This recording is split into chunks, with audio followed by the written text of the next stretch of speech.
Welcome to the Growth Pod. Today on the podcast, we have Sean Tepper, who is the founder of Tyker, a global platform that helps people confidently manage their own investments.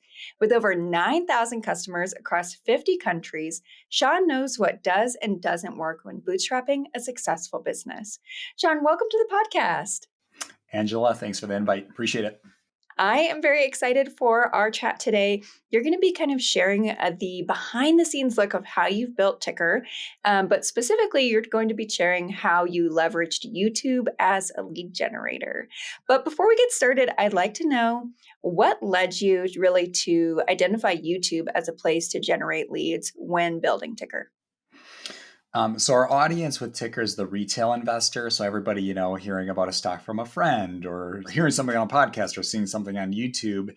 And so we had to ask ourselves the question, where are people hanging out that want to learn about investing or learn about XYZ stock, whether it's Apple or Tesla or GameStop or wherever?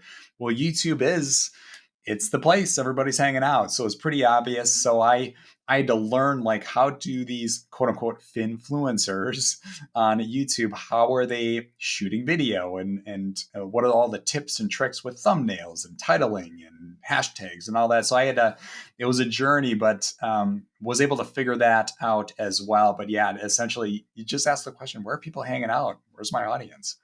I love that. A common theme that we're finding in conversations with different experts is that you really want to begin with that end in mind and begin with the customer at the heart of everything. So I think it's so valuable that you started with, who your ideal customer is and where they are online and built your strategy around that. So you mentioned really making content for these people and breaking down the finfluencers and the different types of educational content already available on YouTube and adapting that for Tyker. What type of content do you post? Is it off like that kind of educational content? Take us through your content strategy.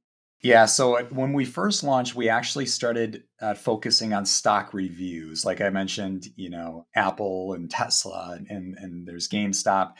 And unfortunately, that strategy is like, it's only an immediate event that's relevant today. It's not evergreen. So that was our strategy in like part of 2022 when we started YouTube, and then 2023. And would notice these spikes. Like, for example, I did one review on Palantir, got like 16,000 views over like 2 weeks, but then it just falls off a cliff. That's not sustainable. It's vanity metric, but it's not really value add. So 2024, I told my team, let's go all evergreen, all educational, like, 5 easy steps or 3 ways you can quickly lose money. People, they want to avoid losing money, stuff that it could be relevant today. It could be relevant next week, 2 months from now, 2 years from now, doesn't matter. So that's how it changed. And it's the slow, steady growth. There's no vanity metrics here, but we know we're bringing in the right customers that want to invest on their own. And then, of course, those, views, we hope they convert to leads, because our platform is, I always say at the end, it's a free platform to download and use on your own, free trial at least. So. I love that. I think it's so important that different type of content, evergreen versus the sort of more trendy things that can bring people in, but it's really just a quick flash and then it drops off, like you said. So you're really investing in the educational content now. How much of a time investment is it to get started on YouTube for your business? And then how much of a time investment is it for you now? So what I do is to make it less intimidating for your audience out there is people can think, oh gosh, is this like a second job, or how busy is this? So what I try to do is I call it time boxing, which is common in the software engineering worlds, is I'll set aside like maybe an hour to 2 on Monday and just write out bullet point scripts. Like, never use a teleprompter. You never want to be reading. You want to be as natural as possible. So I'll create like bullet point lists. Like, for example, today I worked on a video was the 5 worst types of stocks to invest in. Not specific stocks like names, but types of stocks. And what I did is I created a bullet point list with a few sub bullets, and that was it. But it gives me enough of a framework to record on. I typically write for 2 hours on a Monday, and then I'll record either on Tuesdays and Wednesdays for about 2 to 3 hours. And sometimes it takes a little less, but I'll set aside the time. And that's it. I hand it off to my editor, which I find talent on Upwork. My team is primarily all overseas. And I hand it off to them. They'll do the editing and then promote posting to YouTube. And we've got a system in place. So my time investment isn't too bad. It's just you gotta block that time out on your calendar. You gotta have the discipline to do that. Something that you mentioned is that you outsource a lot of the process. Is that something that you started doing from the get-go, or did you kind of figure out a way that you wanted your videos to look and then hand it off? And what was the thought process behind that? Yeah, so I've been building software for about 20 years, so I have a lot of experience managing software engineers all over the globe, and a lot of the talent I've managed has been found through like an Upwork or some kind of freelance hiring platform. So when it came to the media work with YouTube, it was the same process. I knew like I have to ask myself the question, where can I provide the most value to Ticker? And editing video isn't it. And I'm very collaborative. Like I like to have people come in and bring their ideas to the table. I'm not always going to be like, it has to look like this. I'd rather shoot it, hand it off, and then I can go back to other things that are more important to grow the company. So fortunately, my team, the hiring process is like, you want to see examples of their work and how good are they? And that was good enough for me to see their portfolio and then be like, that's what I'm looking for. Well, let's go. And I don't split hairs on every detail of the videos. It's like you want it good enough, but you want to be moving forward with a purpose. Yeah. Done is better than perfect. So I Yes. love how you said that you make sure that you're finding the right talent from the beginning, and then you trust them to bring their creative vision or their talent to the videos themselves. I think that as a business owner, you have so many different moving pieces, and it's important to know, like you said, where your time is best spent. And in your case, it is outsourcing. So, building on that, we've talked a little bit about the type of content and how you go about posting it. What is the best posting cadence in your experience for Ticker? And then, how does that relate to the leads that you're generating? Yeah, so we try to aim for between 2 and 4 videos posted per week. And it's kind of a mix between long and short. The difference there is long form videos, it's the widescreen normal videos you see on YouTube. And then the short, it's like you flip your phone the other direction and it's vertical. And those videos should be 60 seconds or less.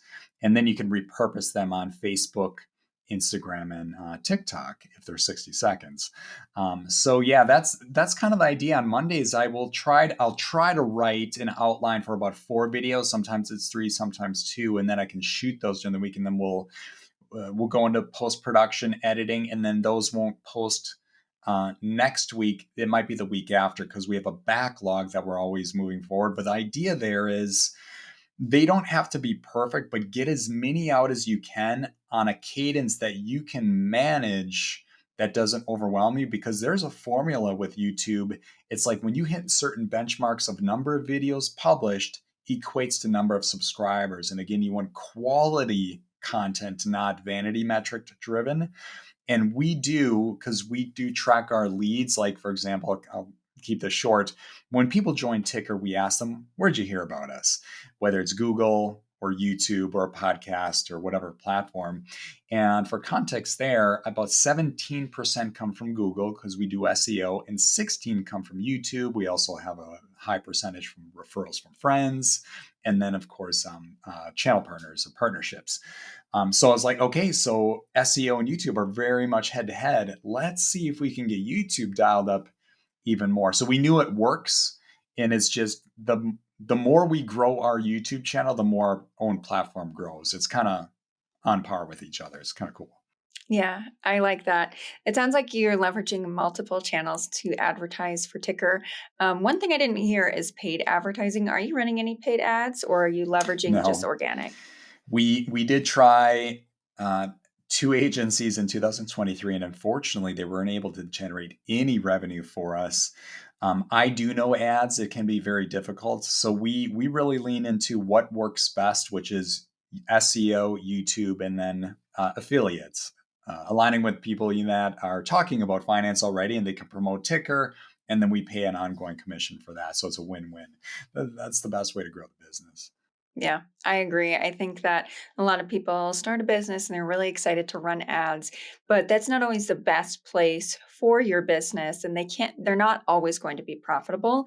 So I love that you said, you tried it, but you're leaning into instead the things that are actually working and driving that success.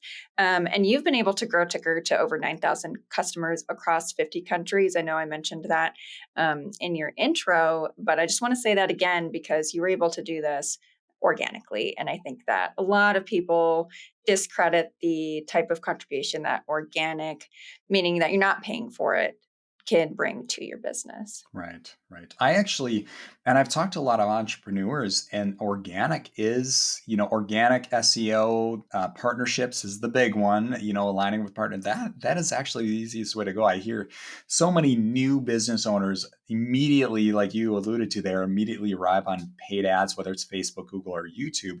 That's really not the end result. It's very hard to, generate even a profit with that strategy. Yeah. And I think it's natural, right? You look at maybe some of the more established competitors in your space and you see that they're running ads. So then you're like, oh, well, I should also be running ads. But I actually have run a lot of paid ads for big companies, and you'll be surprised how many companies will just blow hundreds of thousands of dollars a month on ads that aren't profitable because they're funded and they have the money to Yes. spend. So just because somebody else in your space is doing it doesn't mean that you need to be doing it. And it doesn't mean that it's actually even working for them. Right. Right. Yeah. Exactly. Okay. So let's get back to YouTube. I took us on a bit of a Mm, tangent, sure. but let's go through the step-by-step process, the customer journey, if you will, of somebody finding Ticker organically, engaging with your content on YouTube, becoming a lead and a customer. Do you have that journey mapped out? And then how do you bring people through that journey and encourage Yeah. them to take the next step? Yeah. So with YouTube, we really focus on value going out, providing value to others. And since we're a low touch B2C SaaS, so our model will be very transparent. 14-day free trial, no credit card. We won't be able to get in with least amount of friction. And then we're $15 a month or 99 a year. So we try to be very in line with Netflix. And the idea there is with, for example, YouTube is watch the content. I always say at the end, if you're interested in giving Ticker a test drive, we always say give it a test drive. If it's your thing, great. If not, no worries. And then I always say this, that creates it really removes the pressure is I'll say, don't even listen to me. Like I'll talk about Ticker and stocks all day. Don't listen to me. I always say, go to our trust pilot to really see what our customers are saying. And that's when I do say, hey, we're 4.9 out of 5. And that right there is enough for people to say, okay, I'll sign up. So then when they sign up, then the education continues. We send a new educational email every day for over 20 days. It's a 14-day free trial, but over 20 days, you get a new tip teaching you like when do you buy stocks, when do you sell stocks, how do you reduce risk, and the easiest way to invest your first $1,000, stuff like that. And that really peppers in the value. So leading up to the 14 days, there's enough value going to them to encourage people to say, hey, this thing is for me. I can do this on my own, because that's a big thing. It's confidence. It's the number word. We A/B tested like crazy, and people want the confidence to do it on their own. So yeah, it's really education over that duration to get them to pull out their credit card and add it to Ticker, and then from there we continue the education and teaching them how to do the tool, which is all automated with our sequences. Okay, so you start with this really low barrier to entry. You can try Ticker free for 14 days, no credit card needed. And then you're going to bolster that, or you do bolster it with your Trustpilot reviews. Don't take my word for it, take our 4.9 on Trustpilot, all of our reviews, that sort of thing. And then what you do is you double down on that. So now they're in the platform. You didn't ask for the credit card, so the trust is being established. Trustpilot also established the trust. And then you're building on top of that with all the educational resources. And something that I love that you do is most people do like a 3 to 5 email welcome sequence, but you're sending out 20 emails in that welcome sequence once they sign up to, again, further create that value that Ticker can provide. And it's not costing them anything. They're learning all of this. So it's really, truly a value add. So now the value that they're getting from Tykr without even having to pay for it is massive. Nailed it. You can pitch for us now. Well, I think it's just so important for people who are listening at home to understand that, when somebody's sharing an industry best practice, like maybe 3 to 5 emails in your welcome sequence, you don't have to stop there. You can use your own experience and build upon that. And it sounds like what you've shared is people get even more emails beyond those 20 emails, but really the 20 is kind of like the first sequence maybe that you've put together. I'm curious how often you update that email sequence. Probably every 3 to 6 months, refining the copy, just to make it a little tighter and getting feedback from customers. You kind of learn what are their pain points, and then you address those pain points even better. Maybe even adding sequences to it. I have to drill into something there. A lot of entrepreneurs can feel like, well, people may get sick of emails and unsubscribe. Well, one of my buddies, he went to a conference that was talking about email marketing and how important it was. And they had case studies. And one of the case studies was Target. Big retailer, most of us are familiar with here in the States. And it's like that's their number one marketing strategy is ongoing email. Of course, it's promotions and discount on this, that, and the other thing. But education on emails, most people actually don't unsubscribe. And we're a case study to that. People do like it. If you send multiple emails per day and they're asking people to pay, then you're going to see unsubscribing. But if it's value going to them, they're usually, in most cases, they're opening it and then sending it to some folder they have saved called education or investing or whatever they want. But seriously, it don't be afraid to do that. The value going out to them is it works. Yes, I think the important thing there is that you're providing value. You're not asking for a sale 20 days in a No, row. no. You're really trying to make sure that people are informed when they're using the platform, helping them use it more efficiently, but also making sure that, everything that you're doing is providing value to them at the end of Yeah, the day. yeah, yeah. And you hit on a key word earlier, trust. Building trust is super important. I love that. I feel like we could have a whole episode just on trust in business alone. Yes. Um, but I'm really curious. It sounds like you've been able to grow such an impressive platform already. But what's next for you, Sean? Well, we just launched the mobile app, so super excited about that. And we did, yeah, that went well. And then we launched on Product Hunt as well. I don't know if anybody's talked about that on your show, but learned a lot of lessons there. We placed top 10, which gets us promoted to their newsletter.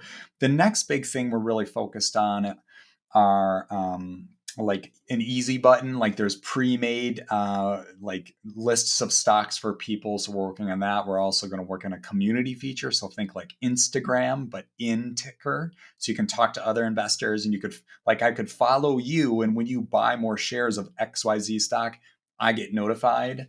Fun stuff like that. And another feature, I'll stop here after this, but where you can connect your broker to Tykr. Like, for example, I use Schwab, but there's people that use Robinhood or Fidelity or whatever. You connect it to Tykr, and then when you buy and sell stocks, they automatically update in Tykr. So it's everything's synced up. So a bunch of fun stuff like that. And we want to, make this super easy for people around the globe. That's the plan, at least. Yeah, I love that. I think that there's so many cool features that you're building into the platform and the community feature as well. Again, just helps build that community around the product that you're building. If people are interested, one, in joining Tykr, or two, just keeping up with you online, where's the best place for them to do that? Three easy places. Number one is you can go to Tykr, just tykr.com. You'll see in the first page there's links to the Apple and Android app. Second would be my LinkedIn. I'm very active on LinkedIn. And then third would be you can go to our YouTube channel. Amazing. And everything that you just mentioned will be linked in the show notes. So if you're listening at home and you wanted to visit any of those places, it's right there for you. Sean, thank you so much for joining us today. I know I learned a lot, and I hope our audience did as well. Thank you. Thank you so much for listening to this episode of the Growth Pod. If you enjoyed it, please leave us a review. It helps us reach more entrepreneurs just like you. I look forward to seeing you in the next one. Hey, Angela here. My new book just came out and I want you to have it for free. The book is called Your Marketing Ecosystem: How Brands Can Market Less and Sell More. In the book, I break down the exact system I use to help my clients significantly reduce acquisition costs, improve their ad efficiency, find new high growth marketing channels, and most importantly, create profitable marketing strategies. So, if you're a small business owner looking to cut through the noise and invest in high impact marketing channels, or a medium to large organization who wants to understand why your marketing is underperforming and how you can create a profitable marketing strategy, this book is for you. The strategies in this book have changed the profitability of my clients' marketing strategies, and I know they can do the same for you. To start implementing them in your business today for free, visit yourbrandEvolved.com/free book. When you get the book, you're not only getting the exact roadmap that I use to create profitable ecosystems, but you're also getting access to the resource portal that I've put together as an exclusive gift for readers of the book. The portal has swipe files, tool and tech recommendations, and other resources designed to help you create a profitable marketing strategy. There's absolutely no cost for those resources. You get access to them when you get the book. So what are you waiting for? Visit yourbrandEvolved.com/free book and get your copy today for free.